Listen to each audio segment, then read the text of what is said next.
PGA Championship, August 10th, Wednesday, 2011. You're looking at Lot D, from which I have just emerged. My car is about 20 yards down the way there. This is great. The best parking setup of all the majors I've attended. We were right here at some of the local broadcasting trucks. And the golf channel set up here right by the range. So it's only about a 120-yard walk, let's just say, from my vehicle to the tee. Wow, it's so different from taking shuttles in from 20 miles or 10 miles. Normally the parking for the coaches and caddies are fairly near, but they usually involve a shuttle. This is the Robert Tyre Jones Jr. Teaching Center. Nobody's being taught there today, of course. It's located just to the right of the practice area, and you can see the usual suspects out there already warming up. It's 5 to 11. I'm meeting Brian Gay out here. Midday. Yesterday the meeting time was about 9 o'clock. I think he showed at 11:30. So there's no telling what time midday is. Anyway, I'm here. I don't think we'll have too much trouble getting together. Here we go. Another busy day on the job. This is where the golf channel sets up. You can see here at the far end of the tee, Michael Breed did his show here the other night, the Golf Fix, from that location, far right of the tee.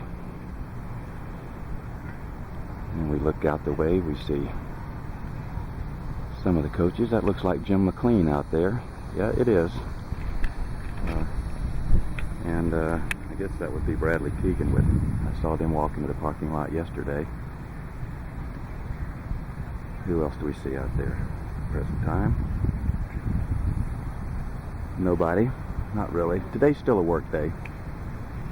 Tuesdays typically are the most fun days. People are not in game mode yet, and there's still a lot of work to be done. Morning. Alright, I'm going to come through this little portal here that leads from Lot D into the championship areas.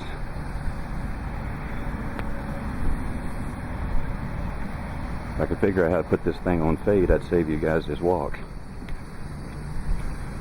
Well, here we are, coming on in down the back side of the range through this little cluster of nicely planted trees and up into the gallery areas you see here. Let's see if I can fade out on this thing. Zoom out, Zoom out and fade out are two different things. I think I'll go around this way. Through a little back gate. Alright. Here's our golf channel staff. Ably manning the vehicle. You can see over there, that's where all the broadcasts will be coming from, and in fact have been coming from these past few days. Here's a good guy, Pete Cowan. He's coached at least 25% of the last 4 European Ryder Cup teams. He told me the other day that there was a time that he had to pay his way over. Now they just said, get on the plane, Pete. Okay, let's see, how am I gonna pull this off? They set this up a little bit different than yesterday. There used to be a way just to pop right in here, and there's not. Alright, no big deal. Ah, there it is. Come to the corner. And here we go. And now, like Dorothy, into the land of Oz, we emerge onto the practice tee of a major championship. Okay, fun. I don't want to bring the camera down there. Here we go.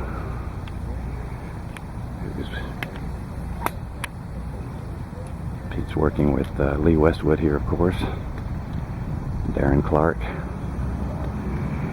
And Louis Westhuizen. That's how you pronounce that. I may be one of the few men on the planet other than Louis himself who pronounces his name right. It's Westhuizen, not Oosterhuizen or Uzi, whatever. No, it's Westhuizen. Boy, what a great stable of players Peter has. His assistant, Michael Walker, is also here. Michael spent 3 days with me at Tuscaloosa 2 years ago, after I'd met Pete at Oakland Hills in the PGA Championship in '08.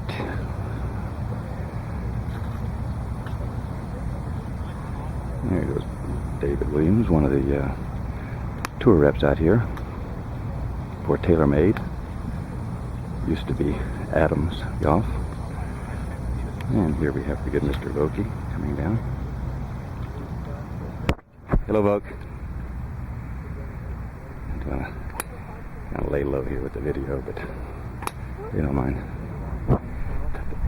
These cameras this camera I've got, it doesn't look like a video camera, you know. It looks like one of these regular old snapshot cameras. so they don't. It's a little strange. See a guy here walking around like this. I love Pete Cowan. He's so great. Always dresses in black. We talked yesterday. He says they wear black in Dubai. He's got an academy in Dubai. Okay, looks like Jim's demonstrating the old go-left move. Yeah, and that was Bradley Keegan that we saw. Played very well last week. Now Pete's got his video camera. Okay. British Open champion at St. Andrews last year. And didn't we love it when he painted the red dot on his glove and before every swing would look down and focus in on the red dot.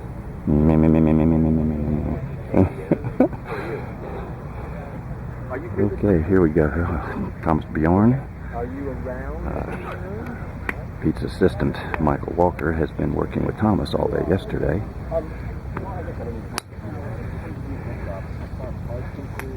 And Mr. Vijay Singh.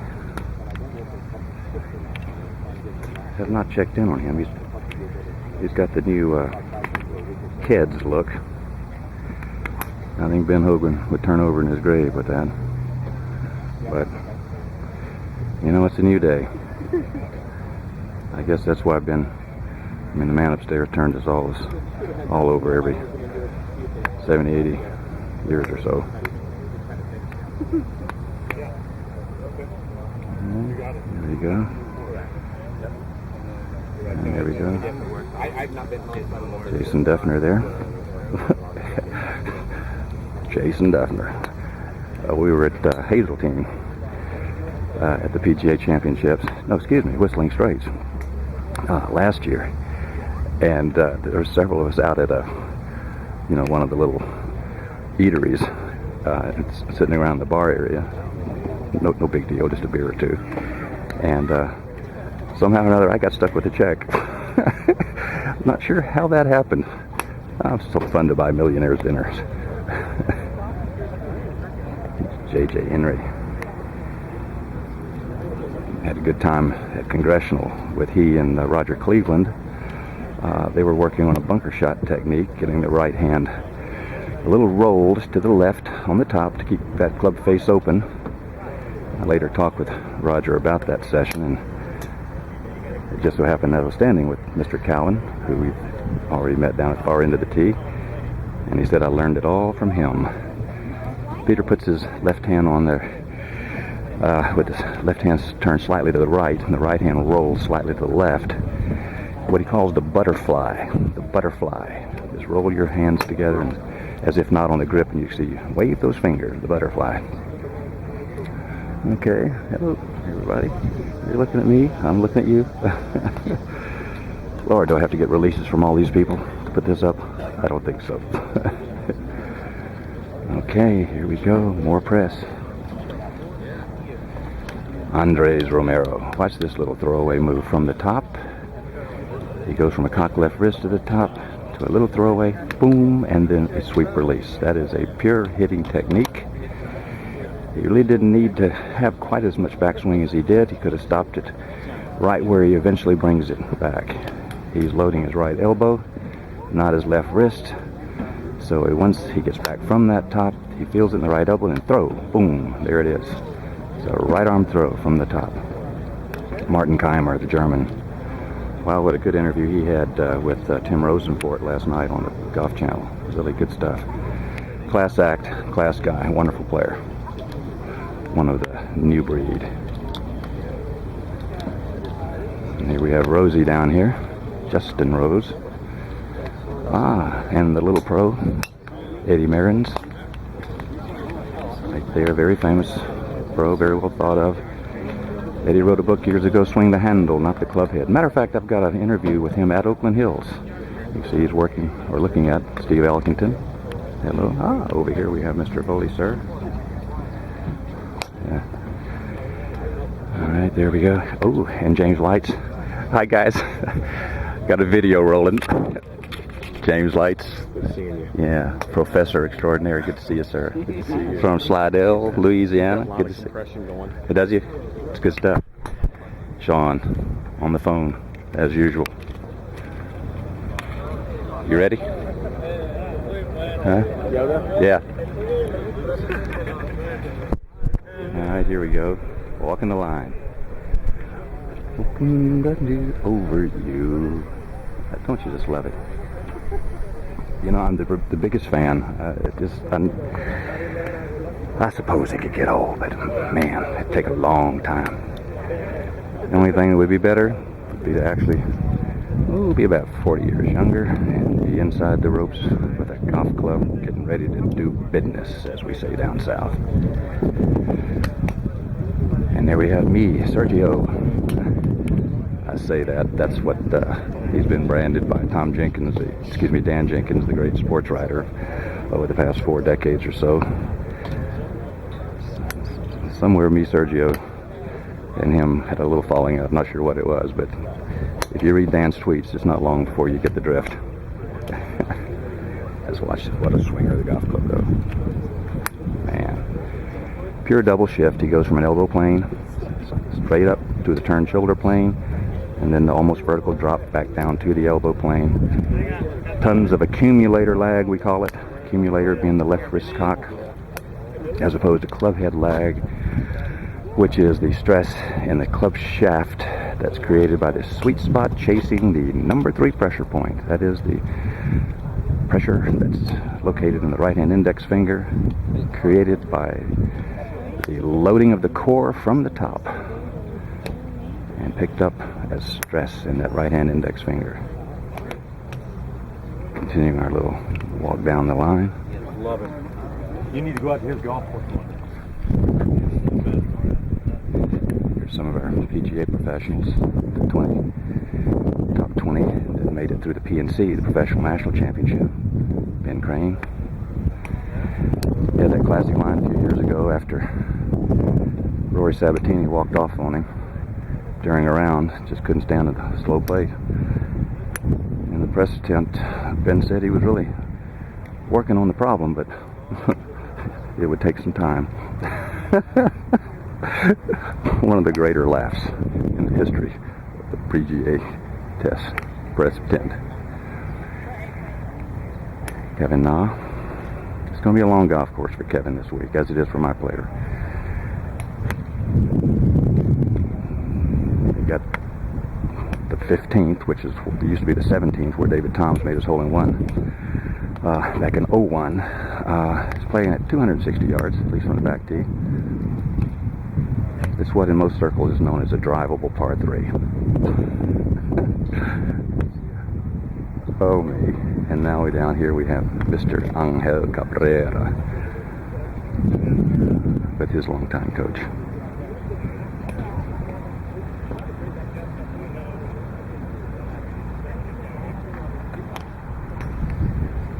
Oh, El Tigre.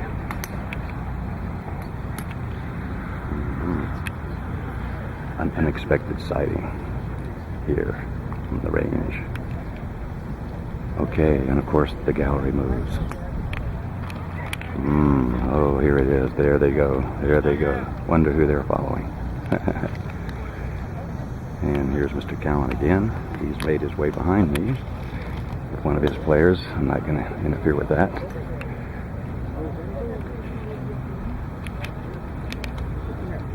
here.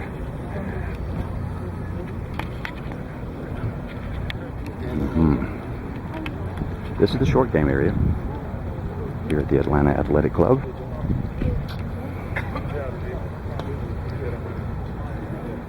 Darren Clark. They're good buds. Tiger texted him the night before his great win at the British Open this year, Royal St. George's, and then again after.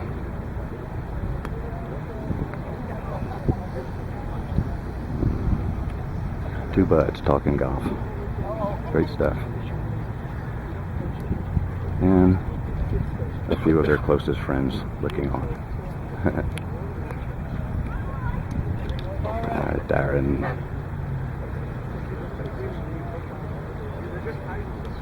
Okay. Good work there.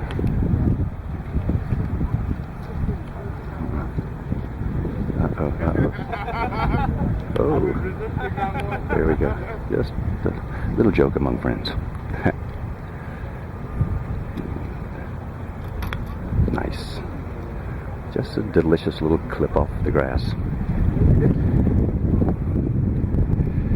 No big chugs of turf. Using the back of the club to bounce. Jeff Ogilvy could be out here for 15 minutes. You could rub your sole on the grass, and that's as much divot as you would see after 15 minutes. I mean, there might have been just a hair of turf cut. Let's go over here and watch LT Gray for a second. Boom, there it is. Nice little shot. Well, nobody's run me off yet. But okay, Ian Poulter. No, or is that Allenby? I can't see under there. Yeah, it's Poulter. I mean, Allenby.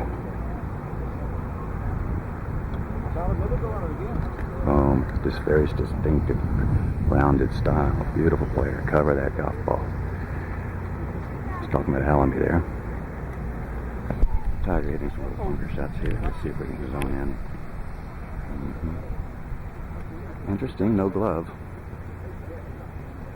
A lot of the players remove the glove once they get inside the scoring zone. Brian Gay, for example, you'll never see his glove on once he gets the scoring club in his hand. I mean, full pitches into the green, sure, but greenside pitches, bunkers, so forth. Yeah. There we go. Let's see. Wait a little left. Ball roll forward. A little break of that left arm as he comes through.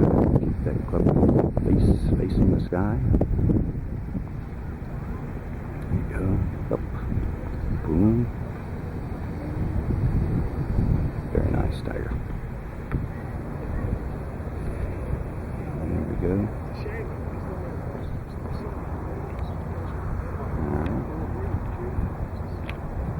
Here we are once again. Mr. Darren Clark, sir. Open champion. A long time coming. Champion golfer of the year. Age 42. Mr. Allenby's throwing out those low runners. Beautiful shot there.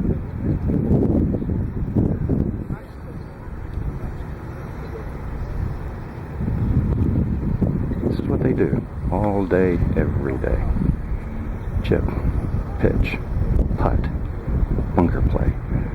That's more than half the game. At any level, any score. If you shoot 150, 55, 60 shots are going to be inside the scoring zone. If you shoot 90, 45 to 50. If you shoot 80, 40, 45. If you shoot 70, 35 to 40. You don't think this part of the game is important? These guys spend twice as much time out here and on the putting green as they do on the range, working on that long game. Now, Darren's throwing up some high lob shots. Ball comes straight down, lands as if in pudding. There's some spin on it. But the ball's hit so softly with the long spin, it's stopping because of its ballistic trajectory, not because of the excess spin. And the Water Brigade, I love these boxes. They're so cool. And that hand's got all the liquid. The right hand's got all the crackers and candies and apples and bananas and all that stuff.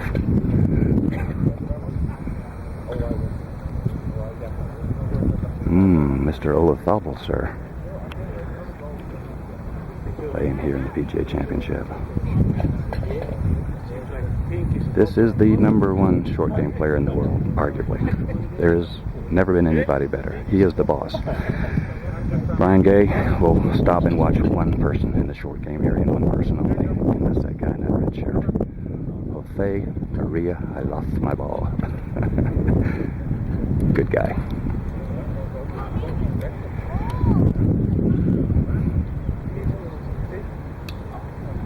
Larry Nelson won his PGA here in 1981, here being the Atlanta Athletic Club, and tonight receives the Distinguished Service Award from the PGA of America in Cobb County, Georgia, which is about 30 minutes from here, at the Performing Arts Center. Be a nice crowd. My invite on begins at 6:30. Nice reception. Got to wear a tie. That'll be fun. I'll bring my camera.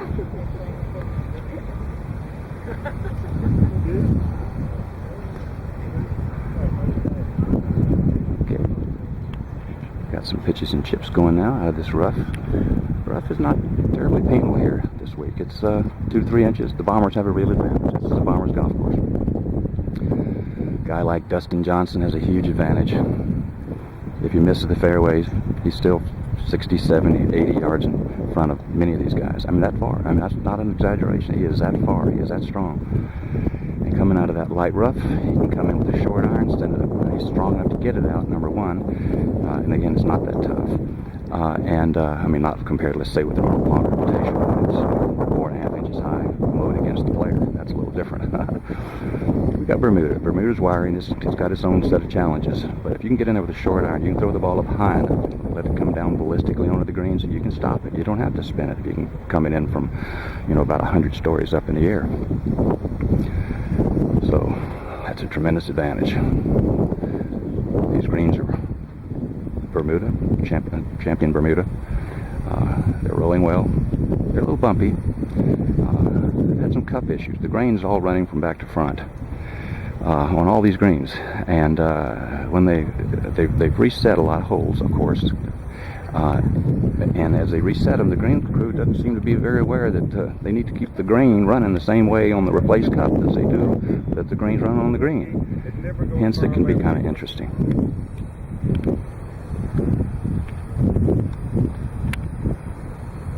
Let's watch Darren's little pitch shot here. Good.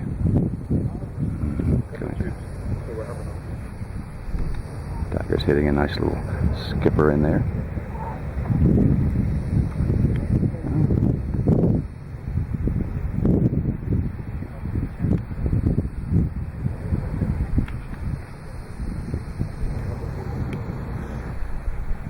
Jason Duffner's a good player. You don't stay out there without being a good player and being able to really golf your ball.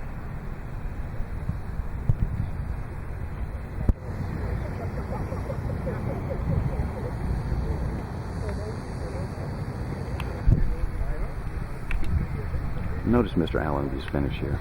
Even though he's got about a 20-yard greenside bunker shot, the club doesn't get, his hands don't get above his waist in the follow-through. The club gets a bit above the hands. But all these big wraparound finishes, unless they've got a bunker shot, you just don't see it. The ball is splashed out. Now when you try to throw it a little higher, they simply splash it out. I love all the S words for the bunker shot. Just splash it out. Spank it out. Skip it out. Not a big fan of slice it out, but the S word. Bang, there was a nice little spank. Lots of spin. This is a shot that ideally is played more up and down, like a V, as opposed to back and forth, like a U or even a C. Those C-shaped bunker shots tend to set up too shallow an angle of attack into the ball.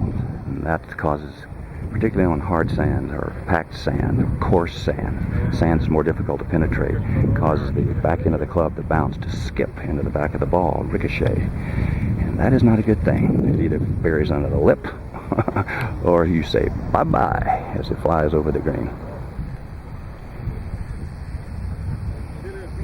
Let's watch the master here, Mr. Olafable. Okay. Right.